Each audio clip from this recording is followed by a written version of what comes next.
Your salary has been credited. दोस्तों, phone पर ये नोटिफिकेशन देखते ही जो डोपामाइन हिट मिलता है ना, उसका कोई मुकाबला नहीं। लेकिन सच बताइए, महीने की 20 तारीख आते आते जब आप यूपीआई से कोई छोटी सी पेमेंट करते हैं और स्क्रीन पर लो बैलेंस या पेमेंट डिक्लाइन दिखता है तो कैसा लगता है? दिमाग सुन्न हो जाता है और एक ही सवाल आता है, यार ये पैसा आखिर गया कहाँ? आज के इस एक्सप्लेनर में हम इसी मिस्ट्री को सॉल्व करेंगे और देखेंगे कि कैसे हम अपनी सैलरी को टॉप 1% लोगों की तरह स्मार्टली मैनेज कर सकते हैं।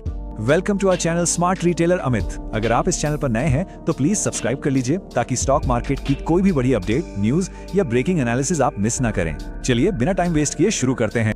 आज हम एक बहुत ही शानदार सिस्टम डिकोड करने वाले हैं। हम बात करेंगे द लीकी बकेट प्रॉब्लम की, फिर समझेंगे 4 अकाउंट सैलरी आर्किटेक्चर, उसके बाद स्मार्ट कैश फ्लो टाइमिंग, फिर फ्रीलांसर्स के लिए खास बफर सिस्टम और आखिर में देखेंगे वेल्थ क्रिएशन टाइमलाइन।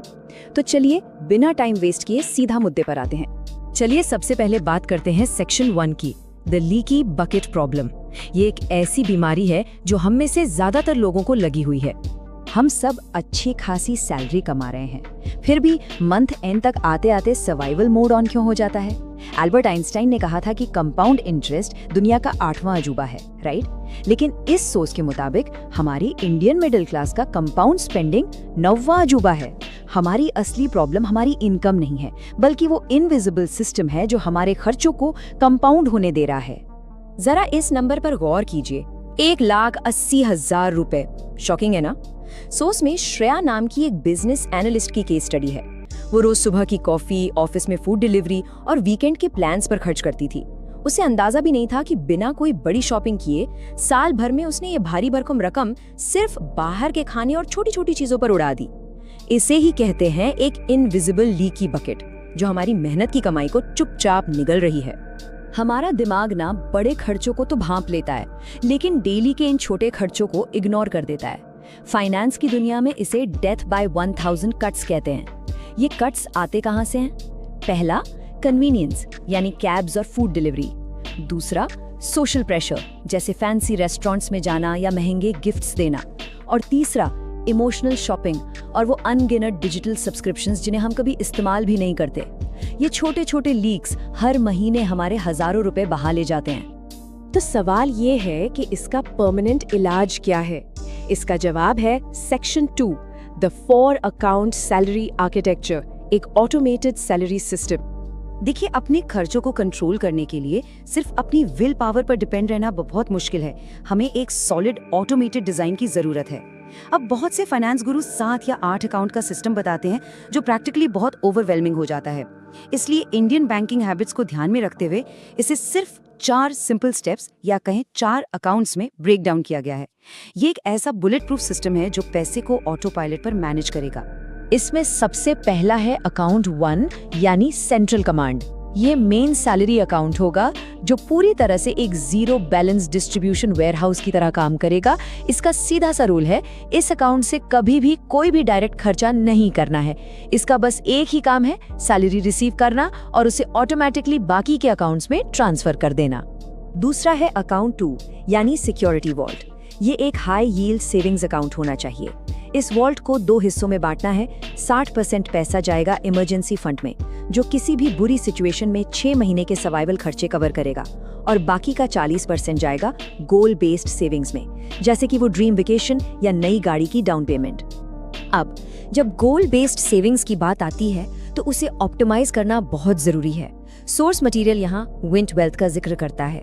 देखिए, ट्रेडिशनल एफडी में आजकल सिर्फ 6% के आसपास रिटर्न मिलता है, लेकिन विंट वेल्थ के जरिए सेबी रजिस्टर्ड कॉर्पोरेट बॉन्ड्स में इन्वेस्ट करना मैथमेटिकली बहुत स्मार्ट चॉइस है। सोचिए, 1 लाख रुपए पर एफडी से साल के 6,000 रुपए मिलेंगे। वहीं विंट वेल्थ के बॉन्ड्स 9 से 12% तक का रिटर्न दे सकते हैं, यानी कमाई सीधे 10,000 रुपए तक हो सकती है। ये एक मैसिव डिफरेंस है। आगे बढ़ते हैं अकाउंट 3 पर। ये है इन्वेस्टमेंट इंजन। नाम से ही क्लियर है, ये account exclusively wealth building, SIP और लमसम इन्वेस्टमेंट्स के लिए है। इस अकाउंट को सीधे अपने ब्रोकर्स या एएमसी से लिंक कर देना चाहिए। ये बैकग्राउंड में बिल्कुल चुपचाप अपना काम करेगा और लॉन्ग टर्म वेल्थ बिल्ड करेगा। बस एक बात याद रखनी है, डे टू डे जरूरतों के लिए इस अकाउंट को भूल कर भी टच नहीं करना है। और फाइनली आता है अकाउंट 4, एक्सपेंस मैनेजमेंट। सच सच बताइए, यूपीआई ने जिंदगी आसान तो की है, लेकिन कई बार ये पूरी सैलरी साफ कर देता है ना। तो ये अकाउंट सिर्फ ऑपरेशनल यूपीआई और रिकरिंग बिल्स के लिए होगा। महीने की शुरुआत में ही खर्च का एक फिक्स्ड अमाउंट इस अकाउंट में डाल देना है। इससे क्या होगा, मेन सैलरी ड्रेन होने से बच जाएगी और वो जो लीकी बकेट वाली प्रॉब्लम थी ना, वो हमेशा के लिए सॉल्व हो जाएगी। ओके, तो आर्किटेक्चर तो सेट हो गया, लेकिन अब बात करते हैं सेक्शन 3 की, स्मार्ट कैश फ्लो टाइमिंग। दुनिया का बेस्ट सिस्टम बना लेने से भी कुछ नहीं होगा अगर टाइमिंग सही नहीं है। इस कैलेंडर को ध्यान से देखिए। 1 से 5 तारीख तक जैसे ही सैलरी आए उसे तुरंत बाकी अकाउंट्स में ट्रांसफर कर देना चाहिए। ये साइकोलॉजिकली बहुत हेल्प करता है। 5 से 15 तारीख के बीच सारे रिकरिंग बिल्स पे कर देने चाहिए ताकि कोई लेट फीस न लगे। 15 तारीख को एक क्विक फाइनेंशियल हेल्थ चेक बहुत जरूरी है कि कहीं बजट से बाहर तो नहीं जा रहे। और 25 से 30 तारीख के बीच अगले महीने के अपकमिंग खर्चों की एडवांस प्लानिंग कर लेनी चाहिए। बिल्कुल सिंपल और सॉर्टेड। अब आते हैं सेक्शन 4 पर, द फ्रीलांसर बफर सिस्टम। ये उन लोगों के लिए है जिनकी इनकम फिक्स नहीं होती। अगर आप एक फ्रीलांसर हैं तो ये सिस्टम एक गेम चेंजर साबित होगा। सोर्स में फ्रीलांसर विक्रम की स्टोरी है। विक्रम की इनकम एक रोलर कोस्टर की तरह है। किसी बूम मंथ में वो 1,80,000 रुपए तक छाप लेता है और किसी स्लो मंथ में इनकम गिरकर सिर्फ 25,000 रुपए रह जाती है। इस अनप्रिडिक्टेबिलिटी का रिजल्ट क्या होता है? अच्छे महीनों में महंगी डाइनिंग और ब्रांडेड शॉपिंग होती है और बुरे महीनों में सर्वाइव करने के लिए क्रेडिट कार्ड स्वाइप करने पड़ते हैं। ये एक बहुत ही डेंजरस साइकिल है।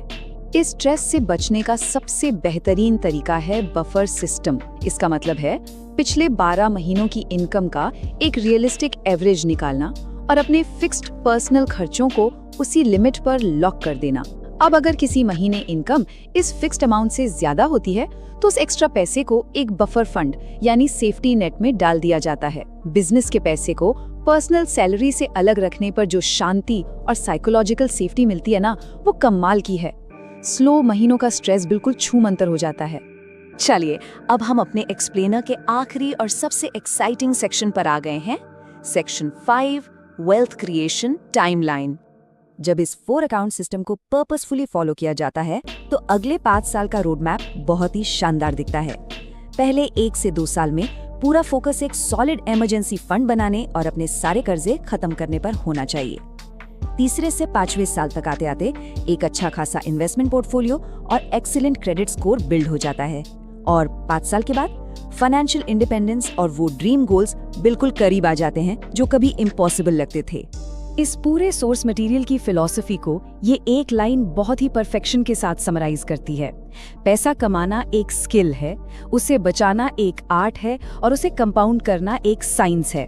जब हम इन तीनों को मास्टर कर लेते हैं तो फाइनेंशियल फ्रीडम गारंटीड है। तो आज इस एक्सप्लेनर को खत्म करते हुए एक सवाल पर जरूर गौर कीजिएगा। क्या हमारा पैसा हमारे बड़े गोल्स के लिए काम कर रहा है या सिर्फ हमारी रोजमर्रा की कन्वीनियंस के लिए? चॉइस पूरी तरह से हमारे हाथ में है। This video is for educational and information purpose only. This is not financial, legal or professional advice. We are not SEBI registered advisor or experts, and viewers should conduct their own research and consult qualified professionals before making any financial decisions. The channel is not liable for any losses or damages arising from the use of this